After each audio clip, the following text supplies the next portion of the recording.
신약성경 빌립보서 3장 14절 말씀입니다. 빌립보서 3장 14절 말씀. 표대를 향하여 그리스도 예수 안에서 하나님이 위에서 부르신 부름의 상을 위하여 쫓아가노라. 구르는 돌에는 이끼가 끼지 않는다는 말이 있습니다. 돌이 계속 구르게 되면은 그 이끼가 그 틈이 생기지 않는다는 거죠. 그러니까 활동하고 생명력이 있는 것에는 그 나쁜 이물질이 붙을 겨를이 없다는 말입니다. 인생살이가 정말 바쁘고 힘들면은 뭐 다른 생각할 틈이 없겠죠. 현대인들의 생활을 바라보면 우리 주변에 있는 사람들, 나 자신을 포함해서 우리 사회생활하는 사람들 정말 바쁘죠. 여러분 바쁘죠. 바쁘고 분주하게 인생을 살아가고 있습니다. 이 하루 24시간이라는 것이 24시간은 누구에게나 똑같은 건데 24시간이 아주 꽉 짜여진 이 틀 속에서 숨이 막히게 그냥 마구 돌아가는 것 같은 그런 느낌을 갖게 됩니다. 그런데 이렇게 바쁜 일상생활 가운데서 분주하게 움직이는 이 현대인들을 바라보며 꼭 생각해 봐야 될 질문이 하나 있는데 그게 뭐냐면 과연 무엇 때문에 무엇을 목표로 살아가고 있는가? 무엇 때문에 무엇을 목표로 살아가고 있는가? 여러분은 그 삶의 목표가 무엇입니까? 뭐를 위해서 살아가는 거예요? 그냥 정신없이 사는 거죠, 뭐 정말. 그런 것을 생각할 겨를도 없이 그냥 정신없이 삶의 목표가 뭐냐? 무엇 때문에 바쁜가? 무엇 때문에 우리가 분주한 인생을 살아가는가? 여기에 대한 질문을 조용한 시간을 자기가 짬을 한번 내서 차 한 잔 마시면서 이것을 생각해 봐야 되는데 우리 믿음의 사람, 이 크리스천들에게도 아주 굉장히 중요한 필요한 질문입니다. 사랑하는 여러분, 우리가 가져야 될 목표가 무엇입니까? 목표가 무엇인가? 우리가 가져야 할 최고의 인생의 목표가 무엇인가? 이걸 여러분들 생각하셔야 됩니다. 네, 알았습니다. 잘 알았습니다. 제가 나중에 시간 되면은 천천히 한번 생각해 볼게요. 그러지 마시고 지금 이 순간 당장 이 메시지를 들으시면서 순간이란 말이에요. 이게 이 순간적으로 메모지에다가 이렇게 기록을 하면서 생각하고 또 기도하고 그것을 실천해 나가야 되겠습니다. 우리가 가져야 될 목표가 뭐냐? 우리가 가져야 할 최고의 인생의 목표가 뭐냐는 거예요. 첫 번째는 예수 그리스도를 목표로 삼아야 합니다. 예수 그리스도를 목표로 삼아라. 그냥 돈 버는 거, 100만 원 모아서 이제 100만 원 종잣돈으로 해서 300만 원, 500만 원, 1000만 원 모으고 1000만 원 가지고 1억 모으고 요즘에 그 인터넷이라든가 그 유튜브 같은 데 보면은 그 돈 모으는 방법에 대해서 자세하게 나와 있는데 실제로 그걸 이렇게 클릭해서 보면은 그렇게 구체적이진 않아요. 사실은 어떻게 보면 막연한 얘기라든가 그게 이제 뜬구름 잡는 얘기 같은 그런 것들이 많은데 우리가 그런데 관심을 가질 것이 아니라 우리가 가져야 할 가장 중요한 인생의 목표, 예수 그리스도를 목표로 삼아야 된다는 것입니다. 예수 그리스도를 목표로 삼아야 된다. 빌립보서 3장에 보면은 빌립보서 3장 12절로 14절에 나와 있는데 이 사도 바울이 예수 그리스도만을 쫓아간다 이렇게 말하고 있습니다. 예수 그리스도만을 쫓아가는 것이 사도 바울의 일생의 목표였습니다. 여러분의 일생의 목표는 무엇입니까? 이렇게 종이에다 한번 이렇게 써보세요. 나의 인생의 목표는 돈 모으는 거다. 아파트 당첨되는 거야.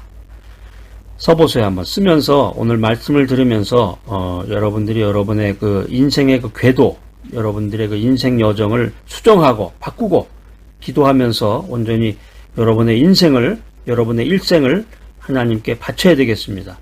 이 사도 바울의 이 모든 생애는 예수 그리스도를 인생의 목표로 삼아서 일평생 동안 죽을 때까지 그분만을 따라가야 된다. 이런 목표를 삼았던 거예요. 자, 오늘 이 귀한 말씀 들으신 여러분들, 우리도 사도 바울처럼 예수 그리스도를 인생의 목표로 삼아야 된다라고 하는 것입니다. 이 예수 그리스도를 인생의 목표로 삼아서 그분만을 따라가야 하는 것, 그분만을 따라가는 것, 이게 바로 인생의 길이요, 진리의 길인 것입니다. 내가 가져야 될 목표가 뭐냐? 내가 가져야 될 최고의 인생 목표가 뭐냐? 두 번째, 예수님께서 보여주신 삶을 본받아야 된다라고 하는 것입니다. 내가 예수 그리스도를 인생의 목표로 삼았다. 예수 그리스도를 인생의 목표로 삼고 그분을 따라간다. 이렇게 선포했을 때 그것은 예수님께서 남기신 삶의 모습을 본받는 것입니다. 말로만 하는 것이 아니라 실제로 그것을 실천하기 위해서는 쉽지 않죠. 말씀 생활, 매일 매순간 말씀 생활, 말씀 충만한 생활, 말씀을 듣고 매순간 기도하고 성령 충만한 가운데서 그것을 실천해 나가야 되는데, 우리가 예수님의 그 삶의 모습을 100% 온전히 따라갈 수는 없겠습니다. 예수님의 삶의 모습을 100% 온전히 따라가지는 못한다 할지라도 언제나 주님의 삶을 내 인생의, 내 삶의 목표로 삼고 주님께서 걸어가신 좁은 길로 우리의 발걸음을 맞추어 나가야 되겠습니다. 그러면 어떻게 해야 됩니까? 그 노하우를 좀 알려주세요. 간단합니다. 예수님의 삶의 모습이 가장 잘 나타난 곳이 있는데 그게 뭐냐면 성경 말씀이에요. 성경 말씀. 사복음서라고 그래서 마태, 마가, 누가, 요한복음에 보면은 예수님의 그 삶의 모습이 아주 자세하게 쉽게 나와 있어요. 아주 가장 쉬운 것 중에 하나가 사복음서, 마태, 마가, 누가, 요한복음입니다. 특별히 여러분들 성경에 친숙하지 않으신 분들은 요한복음을 읽어보시기 바랍니다. 요한복음을 천천히 읽어보시면 여러분 그 예수님의 행적에 대해서, 믿음에 대해서, 진리에 대해서 여러분들이 더 친밀하게 접근할 수 있습니다. 아무리 바쁘고 힘들다고 할지라도 예수님께서 보이신 삶을 본받아야 되는데 예수님의 삶의 모습이 가장 잘 나타난 게 말씀이란 말이에요. 성경 말씀을 듣는 것도 중요하고 또 성경책을 직접 펴서 그것을 성경책에 있는 중요한 내용들을 살펴봐야 되는데, 성경을 창세기부터 요한계시록까지 작정하고 읽는다. 물론 아주 굉장히 귀하고 좋은 생각입니다. 그런데 실패할 확률이 아주 커요. 보통 사람들은 창세기부터 요한계시록까지 하나씩 다 읽는다는 게 쉽지 않고 그 내용이 무엇인지, 그래서 그 생각은 아주 바람직하고 미래지향적인 것입니다. 그렇게 해나가야 되는데 우리가 쉽게 할 수 있는 방법 중에 하나는 지금 이렇게 말씀을 들을 때, 오늘 빌립보서 3장 14절 말씀을 봉독했는데 읽어드렸는데 그 말씀, 빌립보서 3장 14절 이렇게 성경을 찾아서 그 말씀 한 구절만이라도 이렇게 밑줄을 긋고 큰 소리로 3번씩 읽으면서 그 말씀의 내용대로 기도하고 또 그 말씀대로 인생을 살아가는 것, 이것이 정말 실천 가능하고 굉장히 중요한 것입니다. 그래서 말씀을 통해서 말씀을 읽고 말씀을 큐티하고 묵상하는 가운데서 주님께서 하신 것처럼 나도 행하고자 하는 삶의 자세를 가다듬어 가야 합니다. 목표가 있는 인생은 흔들리지 않습니다. 인생이라고 하는 것이 쉽지 않습니다. 고난의 연속입니다. 이번에 어려운 일 끝나면 행복이 찾아오겠지. 물론 행복이 찾아오지만 또 다른 고난, 또 다른 어려움이 계속해서 이어지는 것이 인생입니다. 그렇지만 목표가 분명하다. 예수 그리스도를 인생의 목표로 삼는다. 예수님께서 보여주신 삶을 본받는다. 이런 분명한 목표가 있는 삶은 절대 흔들리지 않는다라고 하는 것입니다. 분명한 목표가 설정되어 있는 사람의 인생의 여정은 동요되지 않습니다. 분명한 목표가 있는 사람의 인생은 흔들리지 않는다는 거예요. 자, 사랑하는 여러분, 예수 그리스도라는 우리 인생 최고의 목표를 온전히 꽉 붙드는 귀한 여러분의 믿음이 되시기를 바랍니다. 오늘 메시지 들으시는 여러분들, 내 인생의 목표를 예수 그리스도에게 맞추는 귀한 인생이 되기를 간절히 기대합니다. 마태복음 8장 16절 말씀입니다. 저물매 사람들이 귀신 들린 자를 많이 데리고 예수께 오거늘 예수께서 말씀으로 귀신들을 쫓아내시고 병든 자를 고치시니, 말씀으로 귀신 또 병든 자를 쫓아내셨다. 이게 마태복음 8장 16절에 있는 말씀인데, 우리가 인생 살다 보면은 잘못해가지고 부주의로 인해서 이제 질병에 걸리기도 하죠. 몸에 나쁜 음식 계속 먹거나 또 너무 힘들게 무리하게 육체를 혹사시키면은 병이 찾아오는데, 요즘과 같이 이제 이런 팬데믹 현상, 세계적인 전염병이 돌게 되면은 병마 가운데 내 자신이 노출이 되는 거죠. 이 병에 감염이 되면 고통을 당하고 엄청난 시련을 겪게 되게 있습니다. 시련을 겪게 되는데 오늘 이제 마태복음에 보면은 예수님의 공생애에 대한 기록들이 쭉 이렇게 나옵니다. 공관복음이라고 해서 마태, 마가, 누가, 요한복음에 보면은 예수님의 그 생애 중에서도 이제 공생애 한 3년 정도 되는데 3년 남짓에 불과한 이 예수님의 공생애가 대부분 치유 사역에 할애되었다라고 하는 것이 성경에 기록되어 있습니다. 이거 아주 굉장히 놀라운 사실인데 몸이 불편하거나 자기 주변에 내 주변에 몸이 아픈 사람들이 있으면 이 예수님의 말씀을 자꾸 읽고 들음으로써 이 자기 몸이 회복이 되는 이런 놀라운 은혜의 시간을 맞이해야 되겠습니다. 그 성경에 보면 이제 예수님이 가는 곳마다 예수님이 이제 이곳저곳을 이제 돌아다니는데 제자들과 함께 가는 곳마다 환자들이 몰려오는 거예요. 환자들이. 예수님이 이제 천국 복음을 선포하셨는데 이게 이제 어떤 의미로 보면은 이제 인간의 영적인 질병을 치유하기 위한 것이다. 이런 목적을 우리가 알 수 있겠습니다. 그러니까 예수님이 세상에 오신 목적을 치유와 연결을 질 수가 있겠는데 요즘 이제 힐링이라고 그래가지고 힐링이라고 해서 좋은 데 찾아가죠. 좋은 데 찾아가서 강원도라든가 뭐 아니면 뭐 저기 해안가 같은데 서해안이나 이런데 해안가 같은데 요즘 가고 요즘은 뭐 제주도를 쉽게 갈 수 있으니까 제주도 항공권이 뭐 아주 덤핑 세일로 이제 막 나오죠. 그래서 뭐 엄청나게 사람들이 몰린다고 그래 제주도에. 이런데 가는 목적 중에 하나는 이제 힐링이죠. 치유. 자신의 그 육체적이고 정신적인 것을 이제 힐링을 한다. 그래서 좋은 것도 먹고 좋은 것도 보고 또 뭐 좋은 옷도 입고 이러면서 자기 스스로를 이제 치유하려고 하는데 물론 이제 효과가 있겠죠. 눈 깜짝할 사이에 잠깐 사이에 그 치유는 있겠지만 근본적인 것 인간의 그 정신, 인간의 영혼의 그 진정한 힐링을 맛보기 위해서는 예수님을 만나야 된다. 주님의 말씀을 읽어야 된다라고 하는 것입니다. 자, 오늘 이 메시지 들으시는 분들 가운데서 제주도 못 가신 분들 한번 손 들어보세요.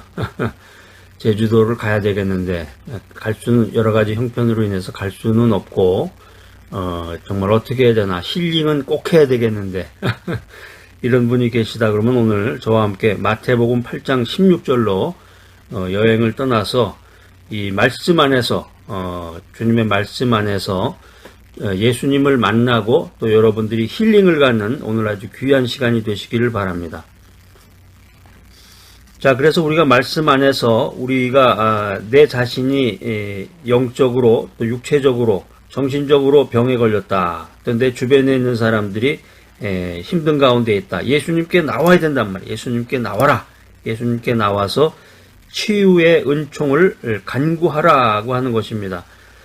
그러니까 우리가 이제 병에 걸리면은 병원이나 약국을 찾게 되죠. 그러니까 이 한국이 지금 그 의료 시스템이 세계적인 시스템으로 되어 있습니다.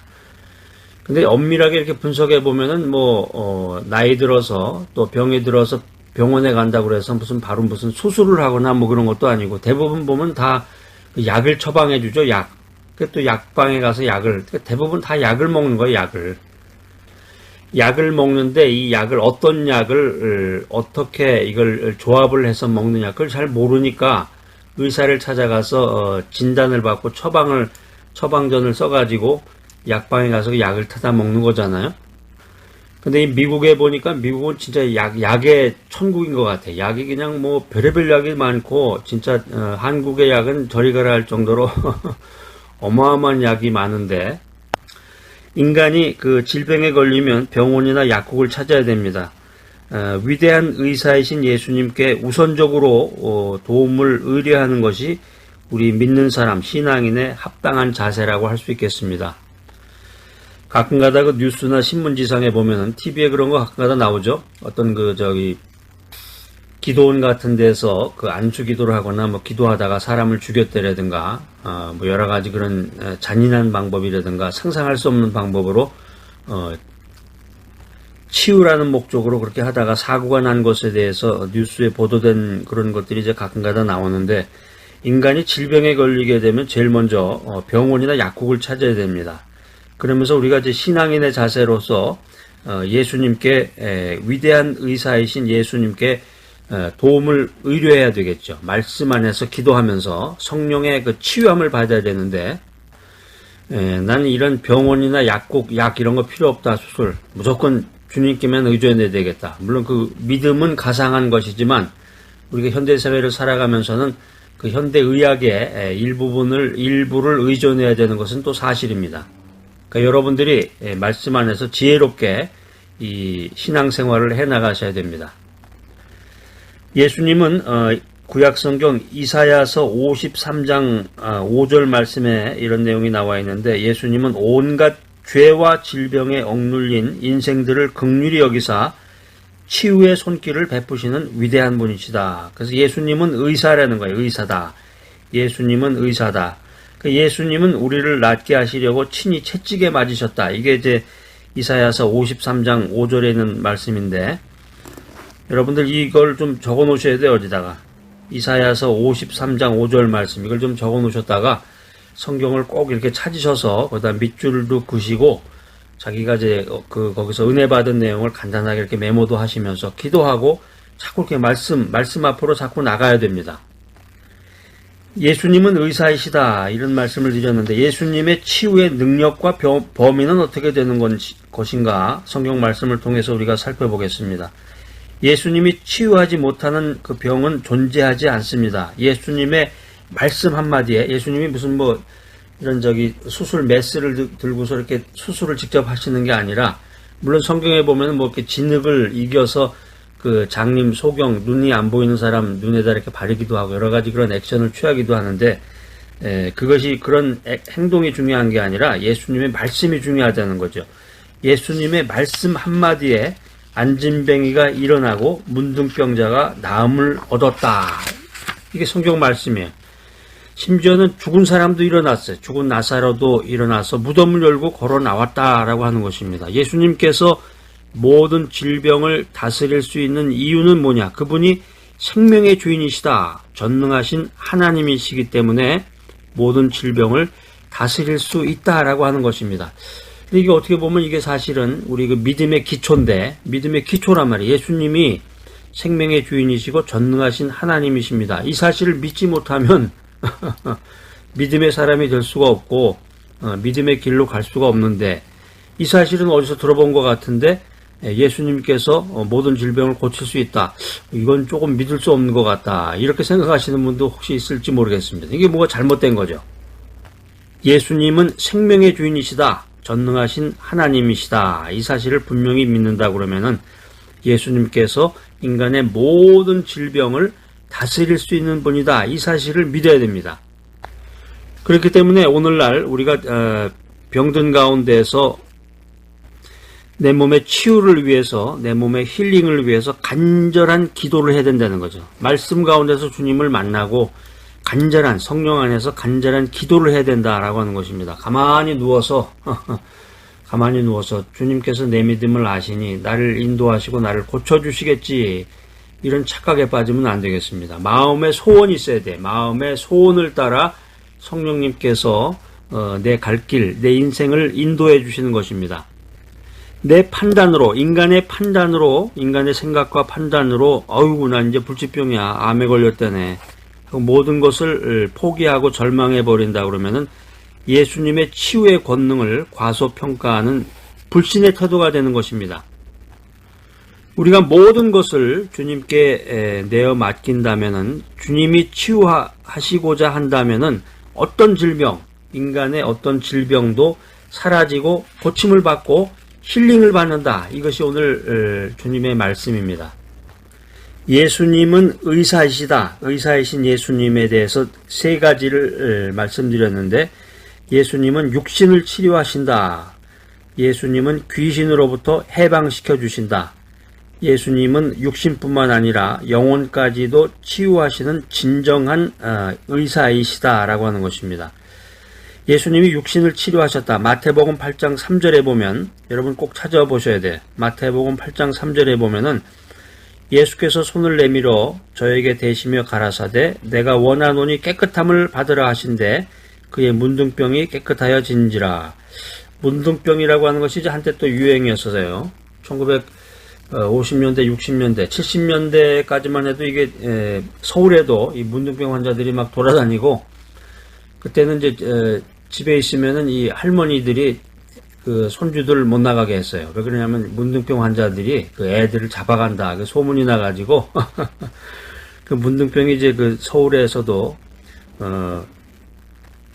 그렇게 문둥병 환자들이 돌아다녔던 그런 기억이 나는데, 이 육신을 치료하시는 의사이신 예수님, 마태복음 8장 3절에 그 말씀이 나오고, 그 다음에 이제 우리가 현대 생활하다 보면 이 정신적인 질환을 많이 앓게 돼. 요즘에 이제 그 예전에는 정신병 환자다 그러면 아주 굉장히 어마어마하고 두려움을 가졌는데, 요즘은 이제 그 정신병에 걸리지 않은 사람이 없다고 할 정도로 그 정신병 치유를 이제 많이 받게 되는데, 이 마가복음 1장 26절입니다. 마가복음 1장 26절에 보면은 더러운 귀신이 그 사람으로 경련을 일으키게 하고 큰 소리를 지르며 나오는지라. 그러니까 예수님이 이 정신적인 질환, 정신병도 치유해 주시는 진정한 치유자이시다라고 하는 것입니다. 특별히 마가복음 1장 26절에는 우리 몸속에 들어있는 그 악한 영, 귀신으로부터 해방시켜 주는 것이 의사로서의 주님의 모습이다. 이걸 이제 우리가 알 수가 있는데, 교회 다닌 지가 오래되고 교회 직분을 맡은 분들 가운데서도 그런 말을 하시는 분들이 계세요. 세상에 귀신이 어디 있어요? 지금 이 세상에 4차 산업혁명 시대에 귀신이 어디 있습니까? 그러니까 그분은 뭔가 믿음이 근본적인 게 잘못된 거죠. 이 세상에는 이 보이는 것이 있지만 보이지 않는 세상이 있고, 이 공중에 권세 잡은 자가 있다는 거죠. 그걸 믿는 것이 믿음의 기초입니다. 이 귀신이 없다고 생각하는 사람은 이 뭔가 믿음이 잘못된 거예요.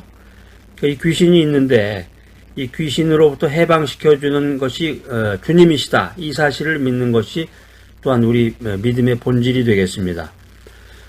또 우리가 마태복음 9장 2절 말씀 한번 찾아보면, 마태복음 9장 2절, 침상에 누운 중풍병자를 사람들이 데리고 오거늘 예수께서 저희의 믿음을 보시고 중풍병자에게 이르시되 소자에 안심하라 내 죄사함을 받았느니라. 그러니까 육신뿐만이 아니라 영혼까지도 치료해 주시는 분이 바로 예수님이시다. 여러분들이 이 사실을 명심하시고 예수님께서는 선천적인 질병도 치유하신다는 거죠. 예수님의 치유의 그 능력과 범위를 이제 세 가지로 요약해서 우리가 말씀을 드릴 수가 있는데, 요한복음 9장 1절입니다. 예수께서 길 가실 때에 날 때부터 소경된 사람을 보신지라. 예수님이 선천적인 질병을 치유하시는 분이시다라는 거예요. 누가복음 8장 53절 54절에 보면 저희가 그 죽은 것을 아는 거로 비웃더라. 예수께서 아이의 손을 잡고 불러가라사대 아이야 일어나라 하시니, 죽은 자를 살리셨다는 거죠. 아까 그 나사로 얘기도 드렸는데, 가끔가다 뉴스에서 장난하듯이 엉뚱한 그 기사가 나오긴 하는데, 이미 죽은 사람을 자기가 기도로서 그걸 살릴 수 있다 그러면서 이제 기도하다가 정말 뭐 웃음거리가 되면서 뉴스에 나오기도 하는데, 예수님만이 죽은 자를 살리실 수가 있습니다. 인간의 능력은 그런 능력이 없어요. 예수님만이 죽은 자를 살리실 수가 있는데, 예수님의 치유의 능력과 범위에서 살펴볼 수 있는 마지막 세 번째 것은 이제 마태복음에 나와 있는데, 마태복음 8장 13절에 보면은 예수께서 백부장에게 이르시되 가라 내 믿은 대로 될지어다 하시니 그 시로 하인이 나은지라. 이 멀리 떨어져 있는 사람의 질병도 치유하시는 분이 예수님이시다.